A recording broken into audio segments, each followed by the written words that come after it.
கார்த்திக் தீபா சீரியலில் இப்போ ஒரு சூப்பரான ப்ரோமோ ரிலீஸ் பண்ணியிருக்காங்க. நாளைக்கு மிஸ் பண்ணாமல் ஃபுல் வீடியோ கேளுங்க. அபிராமி அம்மா வந்து கார்த்திகையும் அருணையும் திட்டுறாங்க.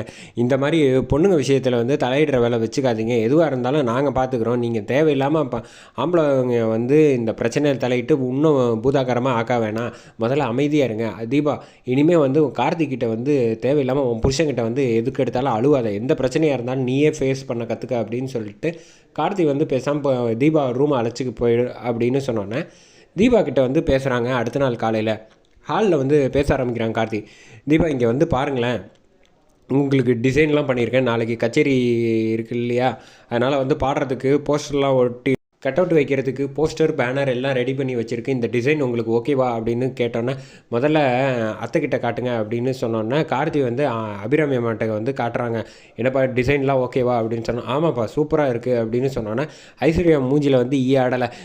நேற்று தான் அவ்வளோ பெரிய பிரச்சனை பண்ணோம், உடனே வந்து இவ பாடி கார்த்தி வந்து இவ இமேஜை கூட்டுறாப்புல, இதை எப்படி தடுக்கலாம் அப்படின்னு சொன்னோன்னே தீபா வந்து உனக்கு ஏதாவது சஜஷன் இருக்கா அப்படின்னு வந்து கார்த்தி கேட்டோன்னே ஆமாம் எனக்கு கொஞ்சம் டிசைன் கொஞ்சம் மாற்ற வேண்டியது இருக்குது அப்படின்னோன்னா அபிராமி இப்படி பார்க்குறாங்க.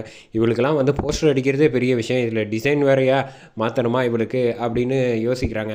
அதில் என்ன உங்களுக்கு டிசைன் மாற்றணும்னு சொல்லுங்கள், இங்கே தான் இருக்காப்புல மாற்றிடலாம் அப்படின்னு சொன்னோன்னே என்னை வந்து முதல்ல உலகுக்கு முன்னாடி வந்து பாடுறதுக்கு என் ஃபேஸை காட்ட போகிறோம், அது வந்து உங்களால் தான் நடக்குதுங்கும் போது உங்கள் பேர் என் கூட சேர்த்து இருக்கணும், அதுதான் என்னோடய சந்தோஷமும் நியாயமும் கூட அப்படின்னு சொன்னோன்னே இவ்வளோதான விஷயம் அப்படின்னு சொல்லிட்டு தீபா கார்த்திக்னே இப்போ பேனர் எல்லாத்துலேயும் பேர் ரெடி பண்ணி விட்ருங்க அப்படின்னு சொன்னோன்னா மீனாட்சி பார்த்துட்டு சந்தோஷப்படுறாங்க.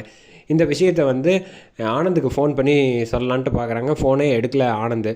அதே சமயத்தில் ஏன் இதுக்கெல்லாம் வந்து பதட்டப்பட்டுக்கிட்டு இருக்கீங்க அப்படி, எனக்கு பாடுறதெல்லாம் பதட்டம் இல்லை சார், இப்போ அத்தை வந்து நேற்று அவ்வளோ பிரச்சனை நடந்திருக்கு இல்லையா, அவங்க வந்து முதல் வரிசையில் நின்று கேட்பாங்களா நான் பாடுறத அப்படின்னோடனே இவ்வளோ தானே விஷயம், மொத்த குடும்பத்தையுமே வர வச்சுட்டா போச்சு, வச்சு வீடியோ லைவில் போட்டு விட்டுடலாம், யூடியூப்லேயும் எல்லாம் வழக்கம் போல் உங்கள் ஃபேஸையும் பார்த்த மாதிரியாச்சு, உங்கள் வாய்ஸ் மட்டும் தானே கேட்டிருப்பாங்க, இப்போ மொத்த பேருக்கும் உங்களை தெரியப்படுத்திடலாம், நீங்கள் ஒன்றும் கவலைப்படாதீங்க அப்படின்னு சொன்னோன்னே இந்த விஷயம் எல்லாம் செம கடுப்பில் இருக்காங்க. நம்ம வந்து ஐஸ்வர்யா இந்த ப்ரோக்ராமை எப்படி கெடுக்கலாம் அப்படின்ட்டு உடனே வந்து மாயாவுக்கு ஃபோனை போட்டு விட்டுறாங்க. மாயாவுக்கு ஃபோனை போட்டோன்னே இந்த மாதிரி பாடக போகிறா, அதை வந்து நம்ம எப்படியாவது ப்ரோக்ராமை வந்து ஃப்ளாப் ஆக்கணும், அதுக்கு என்ன ஐடியா பண்ணலாம் அப்படின்னோடனே ரூபஸ்ரீ வந்து அந்த இடத்துக்கு வந்து இத்தனை நாள் வந்து அவள் தான் பாடியிருக்கான்னு ஒரு ஐடியா பண்ணி சொல்லி விட்டுறலாமா அப்படின்னு சொன்னோன்னே அது வேலைக்கு ஆகாது, அத்தனை பேர் முன்னாடி நானும் பாடுறேன் இனியும் பாடுன்னு கார்த்தி சொல்லிட்டானே என் மானம் அங்கேயே கப்பல் ஏறி போயிடும், அதனால் அது விஷயத்தில் என்ன வச்சுலாம் பண்ணாதீங்க, அவள் குரலை கெடுக்கிறதுக்கோ இல்லை மைக் ஆஃப் பண்ணுறது இந்த லெவலில் நம்ம யோசித்து